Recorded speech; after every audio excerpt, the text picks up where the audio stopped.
Duke Eclipse presents the Horror Hideout Podcast, a podcast covering everything horror, including books, comics, and movies. Presented by Dawson Duke and Kayla Bullock. Welcome back to Horror Hideout. You stole my entry. You can say it. Welcome to Horror Hideout. Today we are talking about Vivarium from 2019. Yes. And before we get into anything in this movie, you suggested doing this movie, and I saw it when it first came out, and I did not and we like watched it this together the first movie. time. I did not like it the first time I watched it. Second time through, I'm like, I kind of like this one. Well, and I had said this last week, and I want to say it again. If you like this one, or you went and saw the new Backrooms movie and you liked it, they are both very good, and they're similar in a lot of ways. So if you like one, you will most likely like the other. I'm not going to say 100% you're going to like the other, but most likely you're going to like the other. So before we get into this one, I want to throw this out there too, because you know us and our recommendations. If you want a horror movie that will stick with you, that is a brand new horror movie, go see Obsession. Yes. Go see it 50 times. I don't know if you need to see it 50 times. But I'm saying to support it. Yeah. Curry Barker directed it. There are some very scary scenes in this movie. Yes. And all I will say about it, and you can cut this out if you think it's too much, but it's about a guy and a girl, and he likes her, and he doesn't know for sure if she likes him back. So he makes a wish that she will love him more than anyone in the world. And if you haven't heard of this movie, I'd be surprised because everyone is talking about it. Yeah. So, I went and watched it 2 weeks ago, and again, it's one that's just in my head. Yeah. It sticks with you. And there are scary parts to this movie. I would say it would be one you want to check the trigger warnings on if you're sensitive. Yeah, for sure. But we're not going to talk about that one because it's so new, but I just want to throw that out there because I don't even know if you mentioned it on the podcast, but you mentioned it a couple weeks ago, but you didn't want to say anything because I hadn't seen it yet. So, and I'm going to say this, it was directed by Curry Barker, and one of the characters in it, what's his real name? I don't know. He plays Ian in the movie. His real name's Cooper, but I don't remember his last name. Oh. But anyway, they are a comedy skit duo that have a channel called That's a Bad Idea that makes skits on TikTok and YouTube and that kind of stuff. And Curry Barker in the past has made some horror shorts. He's made The Chair, which won some awards, and some other ones that I can't remember off the top of my head. But he is establishing himself as quite a horror director. And it seems strange, but a lot of people that start in comedy are coming over to horror doing great things. Because that's like Jordan Peele from Key and Peele is like a famous horror director now. Speaking of him, the guy I work with today he said, I watched a movie this weekend you need to watch, and he asked me if I'd seen him. Yeah. And I have not, and I wasn't sure if I wanted to. But Shane, my coworker, said I would really like it. So, anyway, so we're gonna go. So you haven't seen him? No. I did not really like it, but it was not my kind of movie, but I'm also not really like a sports person or anything. And so other people may like it. I just personally did not like it, but that's not a dog on the movie at all. Right. Well, that's why I told him. I said Jordan Peele's kind of hit and miss for me. So, yeah. But he said it was really good. So I did really like. Is Nope the one with the alien? Yes. I really like that one. I really liked Us, except for I didn't understand it. We can talk about it another time. We're getting off track. Is it us or them? Us. Us. Yeah. Anyway, so check out Obsession if you haven't seen it yet. Yes. They extended its run in theaters. Today we're going to talk about Vivarium from 2019. Yes. And it stars Jesse Eisenberg. And if you don't know who Jesse Eisenberg is, you must live under a rock in the horror community because he plays Columbus in Zombieland. And Zombieland Double Tap. And his name is Tom in this movie, and he's married to Gemma. And she is played by Imogen Poots. And do you recognize... They're not married, are they? No. Sorry. Did you recognize Gemma? No. She is the main girl in Black Christmas. In the new... I did know that. I'd heard that. Yeah, the new, I think newest Black Christmas. I think we talked about that. Maybe we did. I think when we decided to do Vivarium, you had said that. Okay, maybe. I don't think I knew until I sat down and watched it. I didn't remember, but Well, I think you had just been looking at IMDb and you said that. no, probably. Anyway, so spoiler-free review. They are a couple and they're looking for their first house together. and they find one, and that's all I'm gonna say because I don't think we need to go into anything else.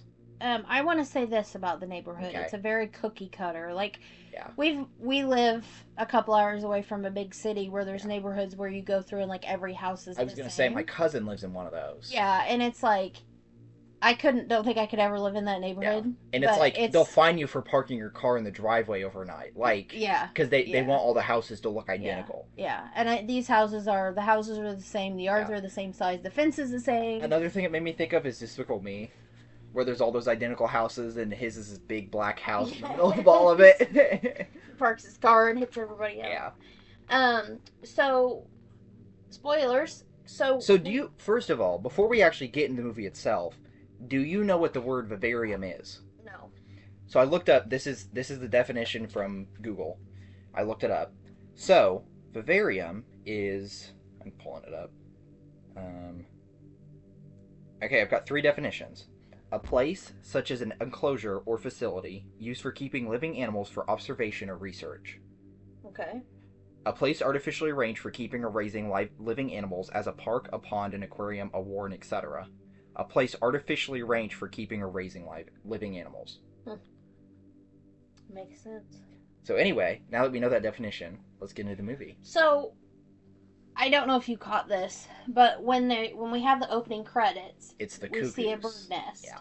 And I don't know if you know anything about a cuckoo, but a cuckoo Yes. will lay its eggs in another bird's nest, and then when the baby hatches, it pushes throws the the other other ones out, birds out, and then kind of forces the bird mom to take care of it. Yeah. And To the point it gets bigger than the bird. And that's what we see in the nest. credits. Yes.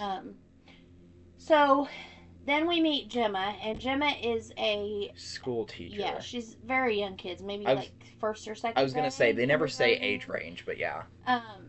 And and then we meet Tom. Well, not yet, because Gemma's kind of teaching her class. She gets out and she comes over to a tree because there's a little girl staring at something on the ground. And what the girl's staring at on the ground is 2 baby birds, and what we saw in the opening credits was happening in this tree outside the school. Yeah. And so the Gemma explains to the little girl that cuckoos will lay their, what you just explained, and the little girl says something about that being cruel, and she says, well, it's just part of nature. Yeah. And I feel like that comes back later. Yeah. And so Tom is, I'm assuming, like a maintenance man at the school? I think a landscaper. Okay. Because later on in the movie he says... that makes sense with the tools he has in the back of the car. Yeah, well later on, because he has to ride with her because he didn't have his own car. And he says, one of these days I'll get my own gardening van, is what he says. Yeah. But I think it's more of landscape than gardening, because he's working on the tree and stuff. And so I would think landscaper more than gardener. Yeah. But so he actually goes over and buries the 2 baby birds. Yes. And then it's like the first scene we meet him, the first thing he does is he starts digging. Yeah. To bury the baby birds. Yeah. And so I didn't know if you caught that. I did not. I mean, obviously I saw it, but it didn't click. It did not click the first time I watched this, but it did this time when I was watching it. So then they're in Gemma's car, and they drive to... like a realtor office? Yeah, like a real estate office. But this office is weird. It's this huge, kind of open space. And, normally when you go to a realtor office, you've got options of all of these different places. Yeah. And they have one model home. On like a pillar. Yes. And it's just like 5 on each, I don't know if there's 5, but there's like 5 on each side of the room. And it's basically just like this long hallway back to a desk where there's... Yeah, and it's an identical house. Like each one of the houses is the same. And so we meet... Martin, thank you. I can remember his name. I took notes. And Martin is this very... He's just odd. He kind of reminded me of you, and I don't mean that from the odd point, but physically, like, he's very tall, he's very thin, he's very, like, you've kind of got a longer face, he's got that long face, and that's not an insult to you, I just, like, he kind of physically, and... but he also has jet black hair. Yes. Very styled, like, short, I don't know if you guys have ever seen Dawson, but He's got hair longer than mine. Yeah. Dookie. But yeah, very thin, very well put together, wearing a white shirt, a black tie. And he's just sitting at the desk smiling when they come in. Like, kind of... It's just kind of a...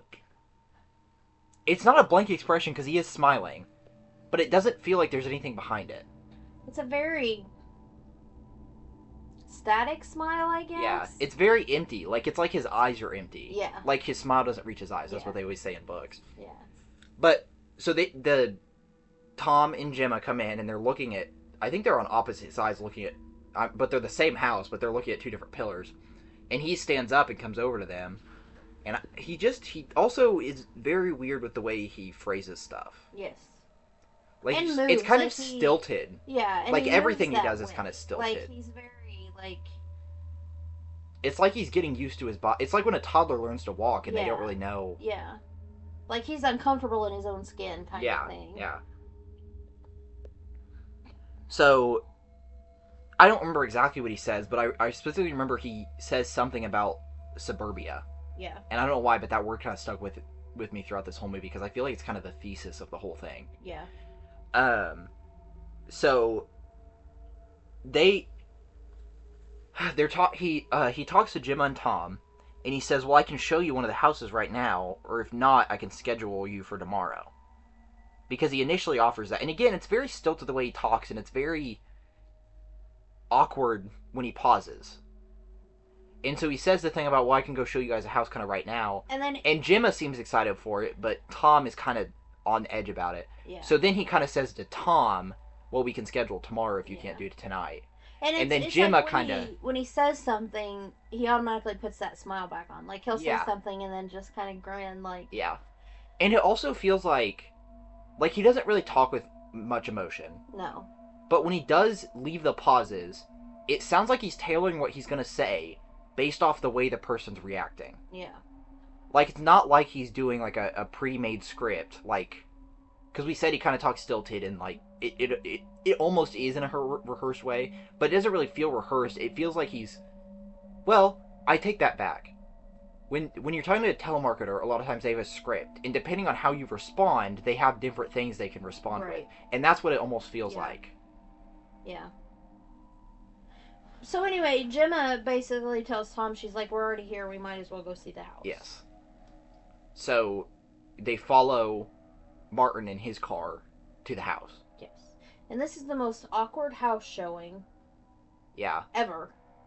Because when they first walk in, they go to look at the living room, and Martin just goes into another room. Yeah. And then Martin comes in the room, and he's like, the living room, or should I say, live-in room. So much could happen here, and I'm not quoting him exactly. Right. But then he just kind of walks off. Right. Like, he just kind of says that and then walk off. And Gemma and Tom kind of give each other a look and kind of laugh. Yeah. But I think it's one of those things where, if you ran into someone like this in real life, I think you kind of would laugh it off. Or you kind of would just be like, this guy's kind of weird, but he doesn't seem... I don't think he seems threatening. Right, yeah. He just seems a little off. He seems like... I mean, obviously I'd seen the movie before, so I knew, knew what happened, but... He seems like one of those people that's not good with other people. Like, he's antisocial. Very introverted and, like, not sure how to socialize with people. Yeah. So I can see... Not that I was this bad, but I think I used to be a lot like this, too. Not nearly this bad. Well, that's what I'm saying. I don't think this bad, but I've been... I also know you, so, I mean, I wasn't around you a whole lot when you were with strangers, which sounds bad because I'm your mom, but you know what I mean. Like, when you worked at the library, or, I'm sorry, when you worked or when you... Oh, they know I work at a library. I brought it up before. Okay. Or at school, to see that awkwardness. Well, and I don't... Because I worked at McDonald's before I worked at the library, and I think McDonald's was really when I came out of the shell that I was in. Yeah. Because I had to talk to people. Yeah. And so I think that's kind of when I really started to socialize a lot more, and then when I worked at the library, it was a lot easier for me, and it's a lot less of a high-stress job than McDonald's is. Can we talk about the color of these houses? Yes. They are the most gosh-awful... It's not even baby poop green. It's kind of a gaudy pastel. Kind of. It's kind of like a bright pastel. Yeah, I don't know how to describe it. Really make sense. Yeah. But all of the houses, as far as you can see, are this awful green color. Yes. And we get a really good scene of this later that I really like. Yeah. And so, they end up in the kitchen, Yeah. Well, first of all, Well, and they go upstairs and And they he already shows her. have a complete nursery set up, and it's Yes. painted blue for a boy. Yes. And Jim even says something about Blue for a boy. playing it for a boy or whatever. And then Martin says, "Do you guys have kids?" And Gemma says, "Not yet," and looks at Tom. So it kind of seems like Tom doesn't want kids, or at least doesn't want them yet, but Gemma's kind of wanting them. Yeah. But then after that, they go into the master bedroom, and literally Martin is like, "This is the master bedroom," and then walks back out. Like, that's all he says about it. Because the other rooms, because even like when they were in the living room, he said like the live-in room and gave a little bit of something about it. But the master bedroom, he literally just says, "This is the master bedroom," and then walks out. Yeah. And the house is fully furnished, but one thing that really stuck with me is when they're in the bedroom, there's the like the trunk at the end of the bed, and there's a pink set of pajamas and a gray set of pajamas already laid out. And when they're in the living room, there's no TV or anything on the wall. Instead, where you would normally mount like a TV over a fireplace or something. And I know some houses don't have TVs. I'm not saying it has to have a TV. But, where you would have something there, it's a painting of the house. Yeah. And another thing I wanted to mention that I forgot about, that I wrote down here was when they're going to leave the baby room, the nursery that's set up, Martin imitates what she says back to her in like the same tone of voice as her. Yeah. But they kind of shrug it off again. Well, at some point they kind of start getting like, this is weird, we don't want to be here anymore kind of vibes. Yeah. So they go into the kitchen and he opens the fridge and offers them champagne and strawberries. And they both say that they're...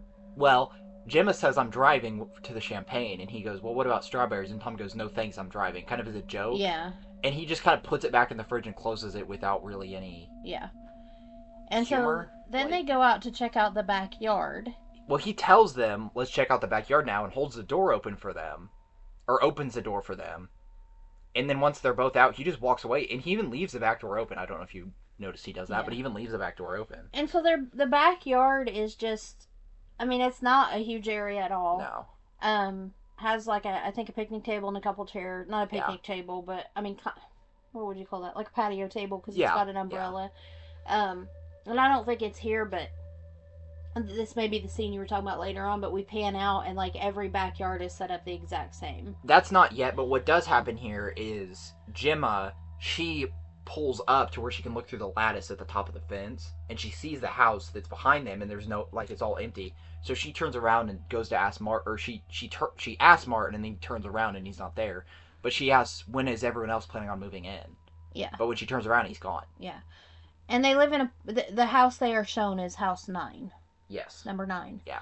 And so they go back through the house to find Martin, and he's gone. And they go out front, and his car's gone. And I will mention this one thing. He kind of wears, like, kind of a uniform, kind of generic-looking suit. Like, it's not anything special or stand out. But his car was kind of interesting to me because it was kind of just, like, a normal car. Like, I think it's some kind of, like, red SUV or something when he first drives here. It's a red something. I thought his was white. Or is theirs white? I think theirs is white. Okay. But anyway, he had kind of a unique car. And that kind of makes sense later. Yeah. So... they're like, well, Gemma's like, well, screw this, we're leaving. And so they get in the car, and she's driving, and they drive and drive and drive and drive. Until it's nighttime. They can't get out of this neighborhood. No. And I think, and Tom even takes over driving from Gemma to drive, and they still get into a disagreement about it. Like, she's not doing something right by driving the way she is. But this is one of those things, like the neighborhoods I was talking about in bigger cities, like, how do you not turn down the wrong road? Yeah, how do you know which house is yours? Like, I mean, I obviously you'd know, but I just can't imagine driving through a neighborhood and it being like, well, that looks like home, that looks like home, that looks like home, but that's not home. Like, I just can't, just the whole cookie cutter house thing I don't get. But, yeah, it freaks me out because it doesn't feel like they have personality or anything. And so, as they don't feel lived in, they feel like a facade. Right. And so as they're driving, they keep seeing that they're passing number 9. Even though they could be going in a straight line. And like you said, Tom even drives. And he drives until they run out of gas. And they run out of gas in front of... Which, I don't know how they didn't realize that they were about to run out of gas. Because it does not ding, because I paid attention. it does not ding until they are out of gas. So I don't know if that's like a European thing.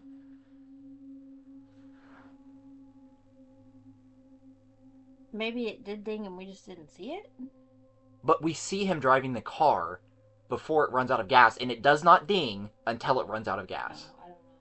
I don't know. Anyway, that's not super important. It was just something I noticed. But when they run out of gas, they're in front of number 9. Yeah. So they end up going back in. And they do mention the first time that they come back across it, that the door is open and they don't remember leaving the door open. Yeah.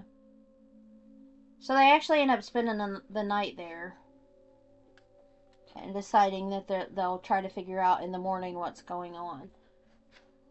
And so they end up drinking the champagne and eating the chocolate-covered strawberries. But they're not chocolate-covered, they're just regular strawberries. But they say that nothing has any flavor. Right. Like, it's like eating nothing. And so they end up getting the because they had a ladder strapped to the top of the van from where he was up in the tree earlier. So they take the ladder and they use it to, Gemma holds it and Tom crawls up on the roof. And when he gets up on the roof, this is the scene I was talking about earlier, where there's just rows and rows and rows and rows of these houses off into the distance, with the exact same clouds above them repeated over and over. Yes. Which Gemma talks about the clouds later. Mm-hmm. And it kind of, the clouds, it kind of reminds me of Andy's wallpaper from Toy Story. Exactly what I thought. Yeah, where it's just like the same design of cloud over and over and over and over. Yeah. Like, it just feels very artificial. Yeah. And I mean, there is no... I mean, it's as far as he can see in any direction. Like, there's no... Yeah, there's not like one direction you can look where there's anything. It's all the same. Right. And I told Aaron when we were watching it, I was like, I would just drive, get on the road and drive in a straight line. Well, the way the neighborhood was set up, you couldn't. Yeah, it's corners. You would run into a house and... And so, what you're saying, going in a straight line, when Tom gets back down, he goes, we're going to walk towards the sun and hop over fences, go through backyards, whatever we need to do to walk in a straight line towards the sun. Which, question about that. Yeah. How are you going to do that when the sun moves? Well, it depends on what time of day it is. Obviously, at noon, the sun's going to be high in the middle of the sky. If you start afternoon, where the sun is no longer at the apex of the sky, or you start in the morning, you can generally follow the direction of east and west. But they're also, but they go all day. Like, it's morning to dark. But do we know that it's morning? I mean, I assume so, because they just woke up. Anyway. Did they go out front and find the box yet? That's not till they get back from this. Okay. So they look a lot worse for wear. Yeah. Okay. They look a lot worse for wear by the time they get done following the sun, and they see a house with its lights on. Well, they go inside, they go to the front door, because they see the strawberries and the champagne on the table where they left it. They go to the front door, and it's number 9 again. That's when they see the box. And on the box, it's from Prospect Foods. And I don't know if that's important or not, but I just wrote that down. And so Tom opens the box, and it's like... vacuum sealed, like shrimp and... Yeah. I don't know what all is in there. I don't know what all's in there, but it's like vacuum sealed, like... Yeah. Which, the whole vacuum seal thing also kind of comes back later. Yeah. And so what Tom does, which I think is a pretty good idea, he rips off a part of the cardboard box, lights it on fire, because there's an ongoing thing where he has cigarettes and he keeps lighting cigarettes. And so that's why he has a lighter. He lights it on fire, lights the curtains on fire in the house, and him and Gemma sit across the street and basically watch the house burn down until they both fall asleep. Yeah. All night long. I mean, yeah. It burns pretty much all night. But so then when they wake up in the morning... it's all smoky and they can't see anything. But they hear a baby crying. So they come over, and there's a box in the same spot the food box was, and written on the inside when they open the lid, it says, "Raise the child and be released." Yes. And there's a baby boy in the box. Did you... Actually, you talked about the food box. Did the box on the say anything on the outside? Like, it wasn't Not the that same I noticed. brand. Not that I noticed. I think it was the exact same kind of box. I think it probably also said Prospect Food, but I didn't write anything down, so I don't know for sure. Okay. So Gemma lifts the baby out, and then as the smoke kind of thins, the house is still standing perfectly fine. Yes. So Then we kind of have a jump in time. Yes. We see the boy's older, and he's standing at the foot of the bed while they're sleeping. And he starts imitating a fight that Tom and Gemma must have had like the night before or something. And then he starts saying, "Measure me," over and over and over. Yeah. And whoever this kid actor is does a great job at being creepy. He's freaking creepy. Yeah. I don't know who he is. So At some point we see that it's 96 days. 98. 98. Because after the "measure me," Gemma gets out of bed, she gets a marker or a pencil or something, and marks on a door frame like you do with kids how far he's grown, and she puts day 98 next to it. Okay, I thought it was 96. Maybe it is, but I saw 98, but maybe I'm wrong. And then he just starts like blood-curdling screaming until they pour him a bowl of cereal. And Gemma here, she puts the cereal in, and then Tom pours the milk. I'll tell you what, I told Aaron when we were watching this, if one of my kids had screamed like that, they wouldn't have lived to see the next day, because, Well, I think one thing about it that you got to think about, which I'm not defending his actions or him screaming or anything, but he's only 98 days old. What do babies do when they want food? They scream and cry until they get it. That's true. Not that I'm defending him, because we'll get into it. But anyway, so, there's another thing here. The boy actor, the young boy, his name is Seanan Jennings. He's not been in anything else I know. Well, he does a really good job in this. The TV show Faithless, the TV show The Unreal. Well, last week we were talking about Primal Fear and how that one guy does a good job of playing two characters. Mm-hmm. And I almost feel like the kid plays two characters here. Because there's parts where he feels more like a normal kid. Yeah. Anyway, another thing I noticed here is Tom goes over and he's scraping his plate off into one of the boxes, and on the lid of the box it says "Put waste in box, leave outside for collection." Yeah. And so I think it's cool that the people that created this movie thought about those kinds of things. Yeah. Which that was just like a little tiny detail I noticed, but I thought that was cool that they came up with a reason for it. So after they set the box outside with the trash in it, they're waiting outside to see if someone comes. And they kind of have a little back and forth here, Gemma and Tom do. And they bring up that this is kind of futile, waiting for someone to come so they can bash their head in with the pickaxe. Because like we said, Tom's a gardener, so there was a pickaxe, a shovel, I don't know what all. But there was equipment in the van. Yeah. And so they're with the pickaxe there, and they're waiting to see if anyone comes so that they can, bash in their skull to figure out what's going on. And we actually have, before, like, the start of this day, we actually see the roof of their house, and he's used sheets and put "help." SOS. No, it says "help." It does it? Okay. So anyway, they bring that up, that's on the roof. And then Gemma goes inside, and now that, because we kind of got a scene earlier in the movie where I think Gemma was yelling at Tom for smoking in her car. Mm. And so I bet she probably doesn't like Tom smoking at all. So he waits till she goes in to smoke, and he's smoking it. But it's very, like, he's got like a stub of a cigarette is all that's left. So he takes like one puff. And when he finishes it, he flicks it at the boy. It bounces off his shirt and lands on the ground, and the grass kind of retreats away from it. Yeah. Like it's like a fungus or something. Yeah. One thing we didn't mention is the boy is dressed exactly like Merton. Yes. It's like a plain white button-up. Black tie, black pants. Is he wearing the tie when he's a kid? I don't think he gets it till he's older. But maybe I'm wrong. I could be completely wrong. Anyway,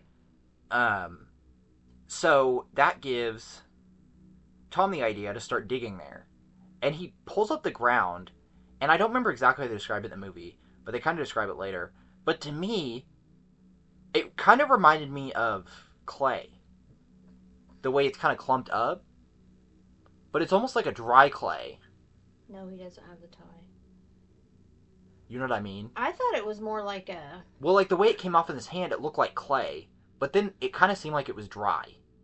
To me, it was more like foam, like... Yeah. Anyway. So while all this is happening, the box disappears. Yeah. While everyone's distracted. So Gemma kind of says to Tom, like, what is digging gonna accomplish? And he says, well, there's got to be a bottom somewhere. And this is a direct quote I wrote down. Gemma, please, this is something I can do. Yeah. Which is kind of sad that Yeah. all he can do is dig a hole. So then we kind of have a time skip to later that night, and Gemma and Tom are getting busy in their bed, and the boy's just standing in the doorway watching them. And they never give him a name. No, he's always just the boy. Yeah. Or it. And there are times throughout this where he calls Gemma mother, and she's like, I am not your mother. Yeah, and I wrote that down later, but I didn't write that down at first. So Tom starts going back to digging every single day. And, well, the first day, they're sitting down to breakfast, and Tom says, I'm going to go dig. And Gemma offers to help, and Tom's like, well, there's only one shovel, or I think he says spade. And basically, like, you'd be in the way, so I think it's better if I just do it. She does the first day. She's got the pickaxe, and he's got the shovel. And she was breaking up bigger clumps. And this when they're talking about breakfast this day, he says something about the clumps are smaller now. Yeah. And so she doesn't want her help, or he doesn't say that. But this is the first time we see Tom cough. Yeah. Is when he's back down in the hole. So then we see the boy watching TV, but it's just weird sounds and these weird symbols flashing. It reminds me of your shirt you've got on. Uzumaki? With the swirls? Yeah, I'm wearing an Uzumaki shirt. So then we get a scene where Gemma and Tom are sitting in their car, and they're talking about how there's a real smell in the car. So you imagine this place there, and it's all artificial, so there's no smell. All the food they get has no taste. There's no animals. There's no birds. There's There's no sound except for what they make. Yeah. And they even mentioned later there's no wind either, and like there's no weather. You never see it raining or anything. It's always a sunny day with like 2 clouds above their house. Yeah. I can't remember what exactly happens, but the radio gets turned on. I don't know if Tom just reaches up and turns it on, or if he accidentally bumps it, or why that happens. I think he turned it on. But anyway, they figure out... he had to turn the key to... Yeah. They figure out that the car battery still works. Which, between this and some of the other things we see, it makes me almost feel like stuff cannot break down here. Yeah, I wondered about that because you would think 3 months of a car sitting, the battery would have been dead. Mm-hmm. And so, it starts playing music, and I think it's the same music that was playing while they were driving here. Yeah. And so they start dancing to it. They flip on the headlights and they're dancing in the headlight. So then the boy wanders outside, and he was inside watching the TV, like I said. And he comes outside and he watches for a while from the sidewalk, and then he steps off he steps onto the road and joins them. And he starts dancing, and he ends up knocking Tom down, and Tom hits his head off the curb, and then ends up like basically tackling the boy to the ground. Yeah. And then he kind of gets mad and goes inside. Yeah. Or I don't know if he goes inside or goes back to digging. I think he goes inside, though. Yeah, because they get into a fight. Yeah. But Gemma goes straight for the boy. And she ends up, like, asking him if he's okay and stuff. And as soon as he stands up, he just starts dancing again. But I think, yeah, when Tom had walked by the car, he had turned the music off and slammed the door shut on the car. Yeah. And so there's no music playing anymore, so it's just, we get a scene where he's just kind of dancing in the headlights, but there's no music playing, and Jim is standing next to him. And... Which, there are parts of this movie where the boy is just so creepy and so weird, and then there's other parts where he's just like a little boy. That's what I mean. That's what I was saying earlier. Like, at one point, and I don't know where it's at in here, but at some point he asks Gemma what a dog is, and she's like, you know what a dog is? And so he starts barking like a dog. Yeah. Because Gemma says we've explained it to you before. Yeah. And that was earlier in the movie. And so here, that's actually a good segue into what I'm going to say. Here, we see Gemma putting the boy to bed, and she tells the boy that sometimes the adults need to be alone. Like, sometimes people need to be alone and away from each other. And she ends up telling him, you need to go to sleep so you can have some dreams. And then she has to explain to him what dreams are. Yeah. And I wrote down here, explain dreams, dogs, which the dogs was earlier in the movie. But the reason I wrote that down and what I wanted to bring up about it is, again, it reminds me of like a toddler. Yeah. Like...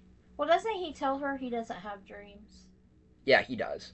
But I mean, when you're talking to like a toddler, someone that's like first learning words and all that kind of stuff and learning the concepts of the world, to us, like, tying your shoe is second nature.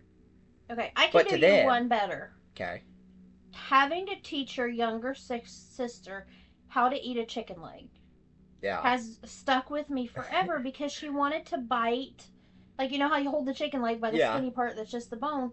She wanted to hold it by the fat part and bite that part. And I don't know how many times I had to teach her how to eat yeah, a fried chicken leg that you hold it and bite it. Like, yeah, it was one thing that with her just never, I mean, obviously now she's old enough, but I mean, she's 19, but it took forever for her. And that's always been my one thing I've yeah, thought about as you guys being little was all these things you have to teach your kids you don't think about. And I can't imagine, like, teaching you about a dog in a without, world where yeah, you've never seen a yeah. dog, you know? Yeah, I wish you'd seen the Backrooms movie because I could bring something up that they talk about in that. I think I might go see it this weekend. Anyway, so the dog, I mean the boy, they're they have to she has to explain the dreams to him and stuff. But it also, toddlers ask a lot of questions about like, oh, what is that? Why is the sky blue? All this stuff. And a lot of times, as a parent, you don't really know the answer. And a lot of times, parents will kind of be dismissive. They'll say something that's not necessarily true. But good parents usually, look it up and try to explain it to them and stuff. But it brings me back to the thing of even though he looks like he's, I don't know, 7 or whatever. I mean, maybe 8, kind of in there. He's still pretty much as a toddler. Like he doesn't know. Yeah. He physically grew, but his brain's not. Yeah. And like I said earlier, he imitated that conversation between or that fight between Jim and Tom. So he like imitates them to learn. Is what I get. Yeah. And I also think he learns from the stuff on the TV. Yes. Yeah. So after this, the boy starts screaming. Like he just sits up in bed and starts screaming. So Gemma comes to him and is like, "You need to tell me what you want. You can't just scream." And she ends up shaking him, which another thing that brings to mind, which again, the earlier scene where um, Tom slams into the ground also brings up, kind of the idea of like domestic violence and that kind of stuff. But the this scene, what it reminds me of is like shaken baby syndrome, Yeah. where some moms will just get so frustrated with their babies that they'll shake them until they stop crying. Right. And that's what this made me think of with her here. So, When we say that this boy screams, it is like a blood curdling, like, I don't know if blood curdling is the right word though. like bust your eardrum, high pitched, just screech. Yeah.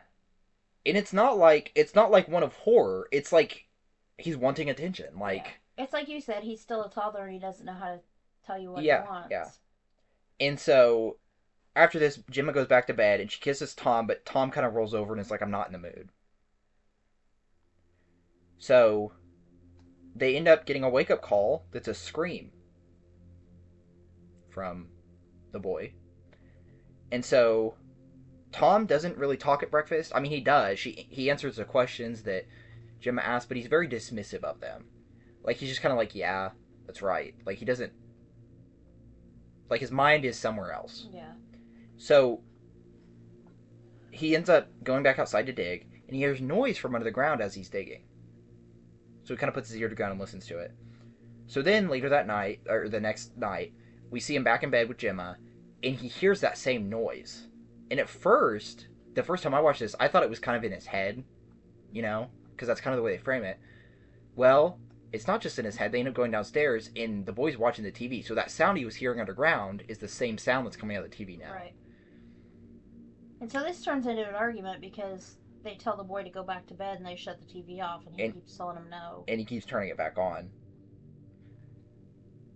So then we kind of cut to the next, or I assume the next morning, or however long later, and Gemma is fixing the boy breakfast, but in contrast to the earlier scene where he was screaming and one of them was pouring the milk and the other was the cereal, this time she's doing all of it by herself, as Tom is just kind of doing his own thing. He's eating, but he's like Yeah. shoveling his food in, like.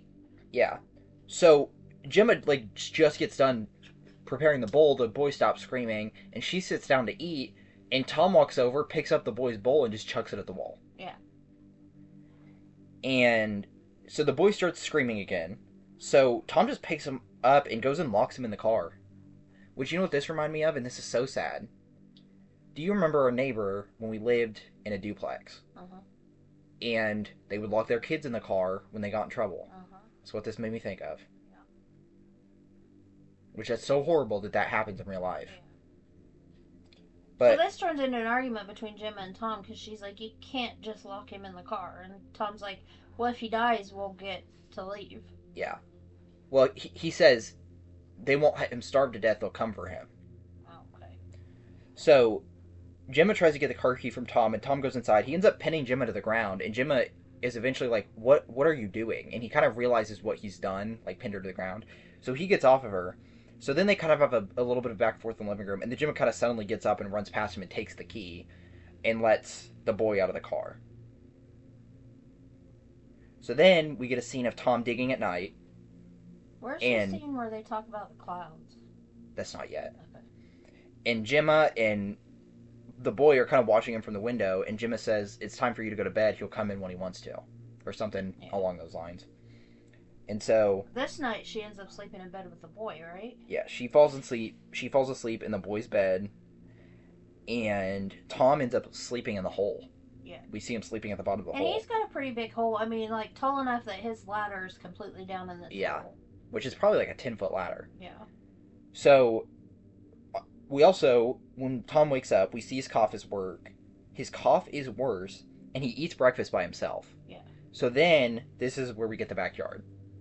So Gemma and the boy are out in the backyard, and they're laying there looking at the clouds, and And they've got blankets set up, and they've got empty food plates behind them. It's Yeah. like they came out here to eat it's breakfast. kind of like they had a picnic outside. Yeah. And Gemma says, what does that cloud look like to you? And he's like, well, a cloud. And she's like, well, what does that one look like? And he says, a cloud. And she's like, right, they all look like clouds. And she says something about where I come from or back home or something. The clouds looked different. They look like faces, and the last thing she says is dogs. Yeah. Because the boy starts barking again. Yeah. So then she starts barking, Yeah. and then she starts like howling, and she gets down on fours. Yeah. And there's parts like this with him being like, when he starts barking, like, he's just a little kid. Yeah. I mean, the screaming is too much, but my mama heart just like, he's just a little boy. Yeah. So we see Tom sleeping in the hole again, and Gemma sleeping alone in their bed. And Gemma wakes up, and she can't find the boy anywhere. I want to, not to interrupt you, but they also only have the clothes that they were wearing and then the pajamas that... Yes. So she's like doing laundry every day. Yeah. So that they have clean clothes. Yeah. Because they have one set of clothes and then their pajamas.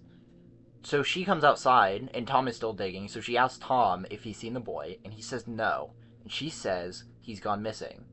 And Tom says, well, so have we. I don't know if you caught that.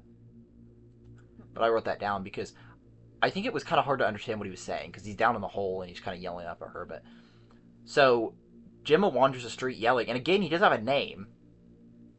So she's just kind of yelling, like, where are you? And like that kind of stuff. And she ends up finding him back in the front yard holding a book. And it almost looks like an old Bible or something. Yeah. It's got like a red cover. And so Gemma takes it from him, and we see her looking at it on the kitchen table. And it's full of strange symbols that look like it's like pages of text, except the text is in some weird language. Yeah.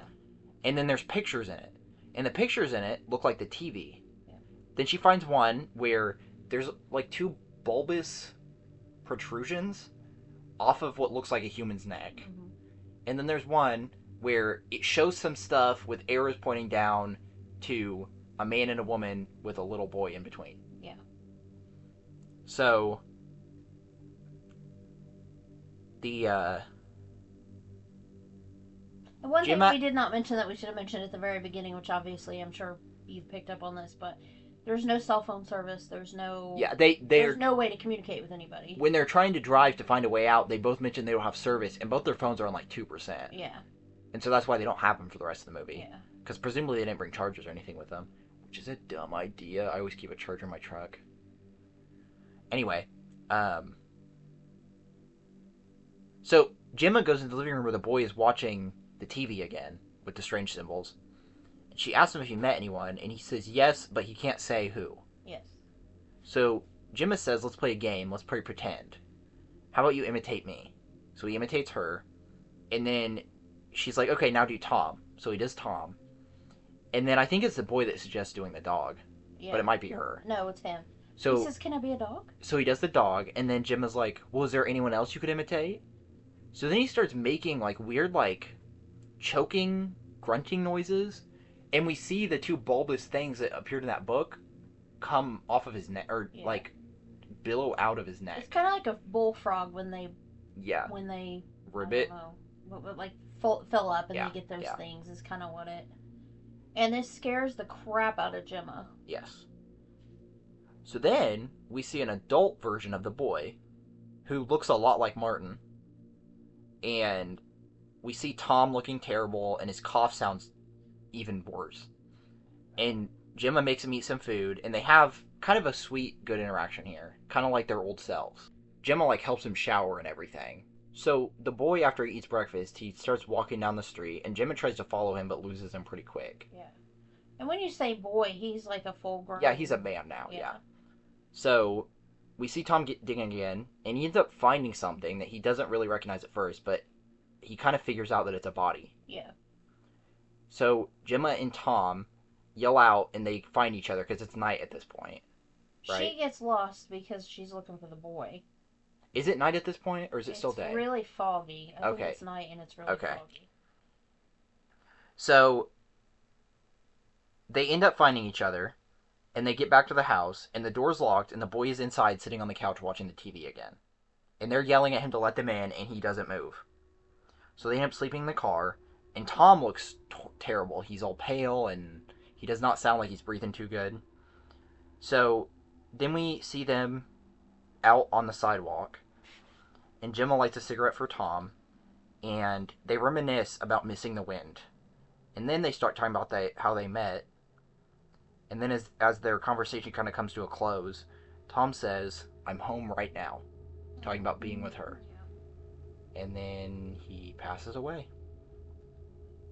So Gemma's laying on him, and it's not foggy anymore, so I think it's like the next morning or whatever.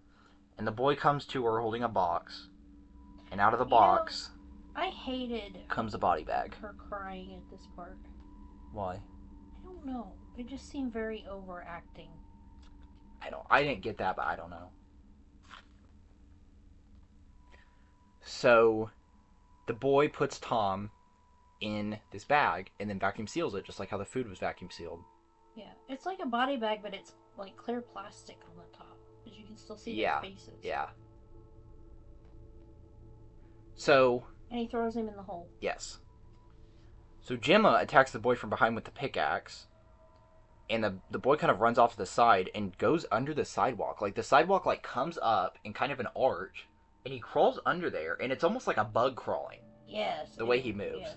It kind of reminded me of the other mother from Coraline. Yeah, I could see that. So Gemma ends up wedging the arch open with the pickaxe and crawls through it. So we see her fall through some different scenes, and they're kind of all in their own colors, of seeing different couples raising different versions of the same boy. Yeah. And she finally ends up falling downstairs, and when she comes out to the front door, it's number 9. So we see a scene where the husband and wife, or the man and woman, are getting it on in the bedroom, and there's a little boy standing at the door clapping. Yeah. And then there's one where the lady is sitting at the kitchen table, and I think she even looks at Gemma and says, "Help me." Yeah. And then that's the first one, because then Gemma sinks through the floor. Yeah. And then we see one where there's a presumably one of the dads that or husbands, or however you want to word that, one of the men that not the man that the boy is, but like one of the couple, right, dads or husbands or boyfriend or whatever you want to call them, that like killed himself by slitting his wrist in a bathtub. Yeah. So there's all these different, like, and I think I didn't get that the first time I watched the movie, but it's Gemma and Tom are not the only couple going through this. No, and like that's what the body he found was some previous, because I think it's even in one of those bags. It is, yeah. Yeah. So, so the adult boy returns home and he starts making it look how it looked before they got there. Like, he adjusts the painting so it's back in place, and he puts all the stuff away, and I think we even see him put, like, champagne and strawberries in the fridge again. Yeah. And he paints over the doorway where they were measuring his height. Yep. And he puts Jim in a body bag. And she looks very, very bad, like she's dying at this point. Yeah. I wonder if they stopped feeding them. And this was a spot where he calls her mother. And she says, "I'm not your effing mother." Yes. And I think that's the last thing she says. It is, but there's a... Before that, right before that, this is all conversation when he's putting her in the body bag, she says something about what's the point, or I don't remember what exactly she says, but he says your role was to do what all mothers do, raise your sons, and then you die. Yeah. So the boy puts her with Tom in the hole and buries them. And then the grass, again, like how it moved away from the cigarette, moves back over the hole. And it's like, they never have to cut the grass. It's like AstroTurf. Like, Yeah. It's like a perfect house. Yeah, like everything's artificial. Yeah. Everything's controlled. Yeah. And so we see that the boy fills their van hey, up with gas. I want to go back for just a second. Okay. Do you think that when she, like, they lived in the greenhouse, so this is probably me just thinking too much, but, like, she falls through one and it's pink, and then she falls through another one and, like, it's in a blue color. Do you think that, like, that was all the different, like, neighborhoods? I don't know. I don't think that the actual coloring was there. I think that was more Oh. just to show that it was different places, like different versions of the same thing happening. So the boy fills the van up with gas, and he drives to the realty office from the beginning of the movie, where the same Martin we met at the beginning of the movie is still sitting behind the desk, but now he looks very, very old. Yes. So our new Martin takes his name tag, puts it on himself, puts old Martin in one of those body bags, vacuum seals it, and then rolls it up and puts it in like a filing cabinet. So one thing that he also staples a receipt to the back. Yeah. Beforehand. One thing that got me on this part was, like, obviously he went from a baby to, 8 years old in 96 days, 98 days, whatever it was. So he grew fast. Yeah. So Martin aged just as fast. Yes. So it's not like once you hit adulthood, it slows down. Yeah. Like it was very quick. So the movie really ends when a new couple comes in, and do we see him actually stand up? I think we see him stand up, but he doesn't say anything yet, and then that's where the movie ends. Yeah. And so, I think this whole movie is a commentary on, like, the suburb life, and the stay-at-home mom, the working father, and, like, just how the father will work himself to death. That kind of thing. Yeah. I agree, and I think it says, like, there's social commentary on, abuse. The mom is basically the one responsible for raising the kids. Like you were talking about, it started out and, okay, he's going to help fix breakfast, and then it turned into, no, it's all on you, and he locks him in the car because he, and she's the one that goes out there and actually kind of seems like she cares about him. Yeah. Do you think she cared, or do you think she was just like, we have to do what we have to do to get out of here? I think she cared about him in some way. And because the reason that mother birds take care of cuckoo birds is because of their motherly instincts and stuff. And so I wonder if it was a similar situation here. Not necessarily in real life that, like, a woman will feel like she has to take care of, a kid or whatever, like a random kid.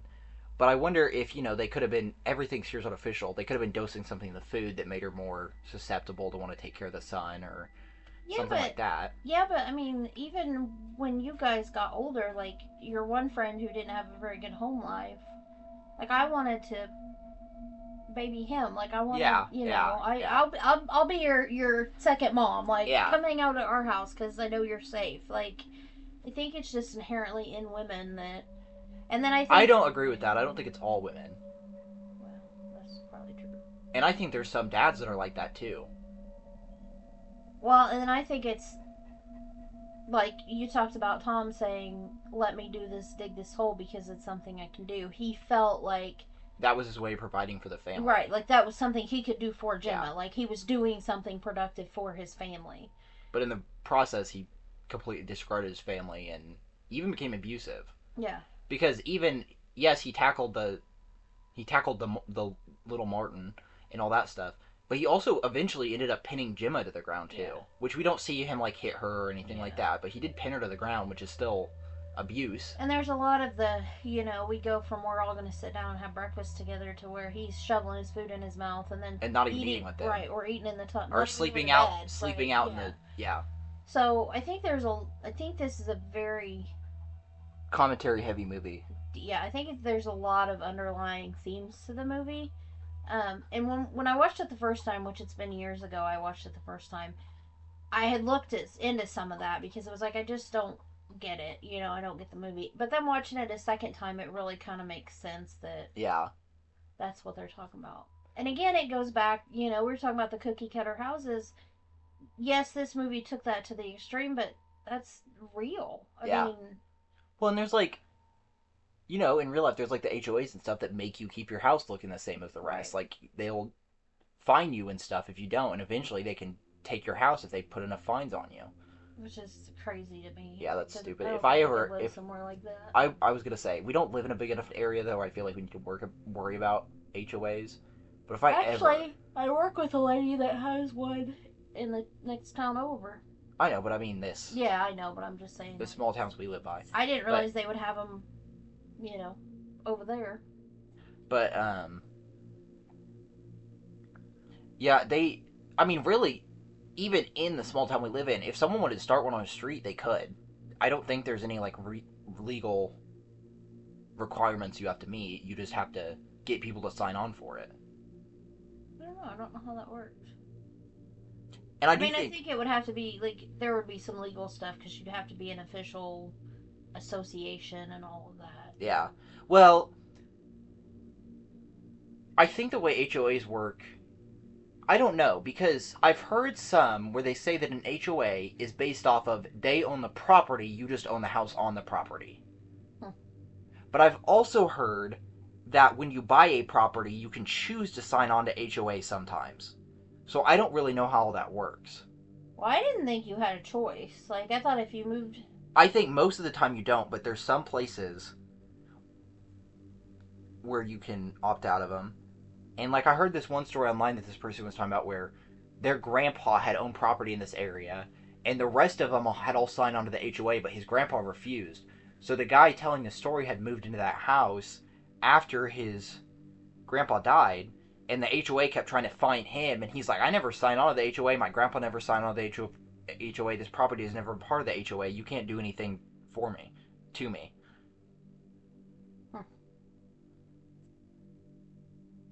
So what do you think Martin was? He was part of nature, he was like a cuckoo bird. Think he was an alien? I don't think it matters, I think he was just a part of nature. He could have been an alien. He could have been something that's just always been on Earth as long as humans have.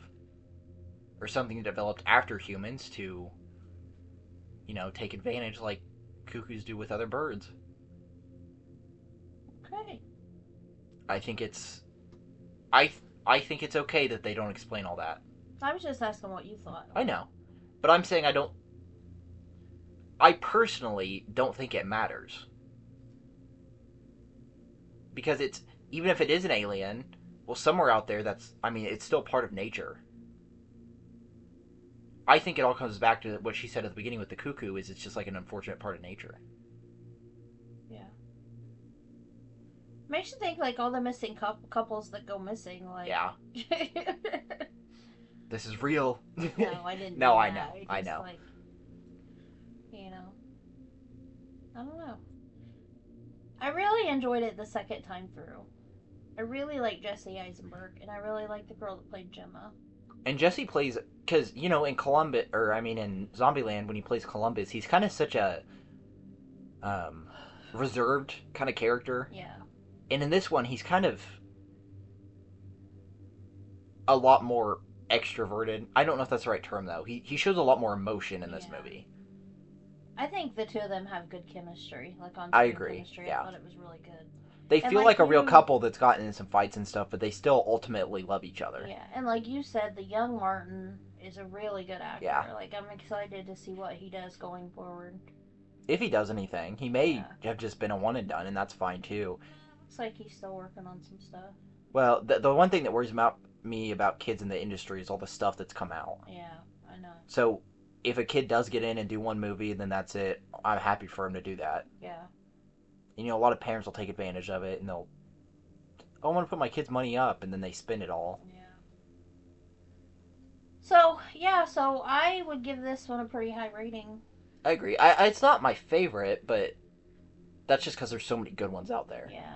I just think for what it was trying to say, it did such a good job of presenting it in... Without feeling like it's shoving it down your throat. Right, that's what I mean. Like, I feel like it told told the story it wanted to tell. I've seen a lot of movies where it has a message it's going for, and instead of letting people infer the message based off of very obvious hints, like in this movie, they will just flat out have the characters say exactly what they're trying to get across. Right. And I don't think this movie did that. Yeah, I don't either.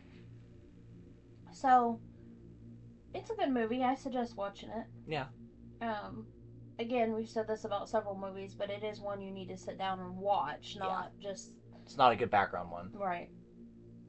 So this actually wraps up our psychological movies. Yes. We've got Scowler, our book, next week, and then our favorites episode. Yes, for 6 months of the year. And then we are moving on to our Shark Week month. So Dawson has this thing about the cheesy, goofy, crazy, silly Shark movies. And so Shark Week on Discovery Channel is in July, so we're going to dedicate the whole month to sharks. So I know we're doing Trailer Park Shark. We're not doing Jaws. We're not doing the Meg. We're not doing any of the big ones. Right. We're doing smaller, crappy ones. Yeah. So I know Trailer Park Shark, Missouri River Shark, Ozark Mississippi Shark, River. Mississippi, sorry. Ghost Shark, and our book is The Deep by Nick Cutter. Yes. Which is probably going to be the most serious of all the episodes that month because the movies are just kind of cheesy, goofy movies. And we're probably going to pair some of the movies up and do them in one episode because I don't know if there'll be enough to say about each one. Because they're so cheesy. Yeah. But we'll see how that shakes out when we actually sit down to record. Yeah. So, we will see you next week, and we will be talking about Scowler by Mike... somebody. I don't know. Daniel Krause. There we go. I don't know where I got Mike.